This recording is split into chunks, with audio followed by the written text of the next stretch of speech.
This is the day that the Lord has made. So I will rejoice and be glad in thee. This is my decision. എൻ്റെ ചില സാഹചര്യങ്ങൾ ഈ പ്രഭാതത്തിൽ ചിലപ്പോൾ എന്നെ സന്തോഷിക്കാൻ സമ്മതിക്കുന്നില്ലായിരിക്കും. But I decide to rejoice. ഞാൻ സന്തോഷിക്കാൻ ഞാൻ തീരുമാനമെടുത്തിരിക്കുക. That's my decision. It's my decision whether to get depressed. It's my decision whether to rejoice, or it's my decision whether to believe. ഇന്ന് വിശ്വസിക്കണോ വേണ്ടയോ, ഞാൻ സന്തോഷിക്കണോ വേണ്ടയോ എന്നുള്ളത് എൻ്റെ തീരുമാനത്തിന്റെ കീഴിലുള്ളതാണ്. So I decide to rejoice in him. Together with Jesus എന്ന ഈ പ്രോഗ്രാമിന്റെ പുതിയൊരു എപ്പിസോഡിലേക്ക് ഈ പ്രഭാതത്തിൽ എന്നെ കേട്ടുകൊണ്ടിരിക്കുന്ന എല്ലാവരെയും സ്വാഗതം ചെയ്യുന്നു. കർത്താവായ യേശുക്രിസ്തുവിലുള്ള വന്ദനം നിങ്ങളെ അറിയിക്കുന്നു. കർത്താവ് നടത്തിയ വഴികൾക്കായിട്ട് ഞാൻ കർത്താവിനെ സ്തുതിക്കുകയും മഹത്വപ്പെടുത്തുകയും ചെയ്യുകയാണ്. അവന്റെ സന്നിധിയിൽ ഇരിക്കുന്ന ഒരു ദിവസം വേറെ 1000 ദിവസത്തേക്കാൾ ഉത്തമമാണ്.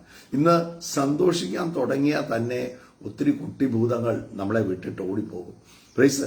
ഞാൻ ഒരു ദൈവവൈതലിനെ സംബന്ധിച്ച് താൻ ആരാണെന്ന് ഉള്ള ബോധ്യമാണ് തന്റെ ജീവിതത്തിൽ ഏത് സാഹചര്യത്തെയും തനിക്ക് ജയിക്കാനുള്ള ആയുധം താൻ ആരാണെന്നുള്ള ബോധ്യമാണ്. പലപ്പോഴും നമ്മളിതെല്ലാം കേൾക്കുന്നുണ്ട്, പലപ്പോഴും ഇതെല്ലാം നമ്മൾ വായിച്ച് നമ്മൾ അറിഞ്ഞു, പലപ്പോഴും ഇത് പരിശുദ്ധാത്മാവാം ദൈവം നമുക്ക് വെളിപ്പെടുത്തി തന്നു.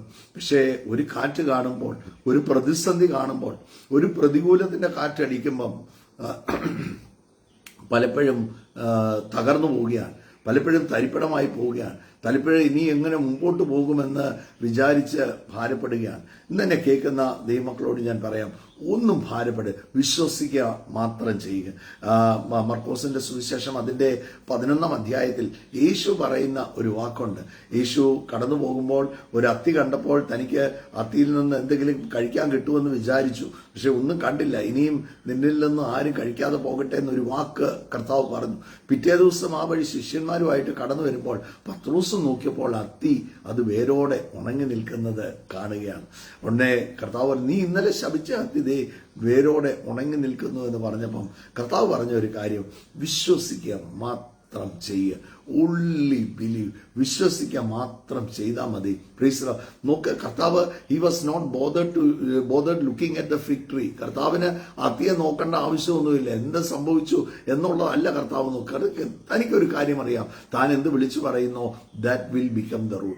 അതുപോലെ തന്നെയാണ് ദൈവമക്കള് ആരാണെന്നുള്ള ബോധ്യം ഉണ്ടെങ്കിൽ ഒന്നിനും പരാജയപ്പെടുത്താൻ സാധിക്കത്തില്ല. ഇന്നത്തെ ചിന്തയ്ക്കായിട്ട് വേഗത്തിൽ ഒരു ദൈവവചന ഭാഗം വായിക്കുവാൻ ഞാൻ കർത്താവിൽ ശരണപ്പെടുകയാണ്. നമുക്ക് എല്ലാവർക്കും അറിയാവുന്ന ഒരു ദൈവവചനമാണ്. Praise the Lord. It's from the book of Galatians. ഗലാത്യ ലേഖനം അതിന്റെ 2-ാം അധ്യായം അതിന്റെ 20-ാമത്തെ വാക്യം വായിക്കപ്പെടുന്നു. ശ്രദ്ധിക്കാം.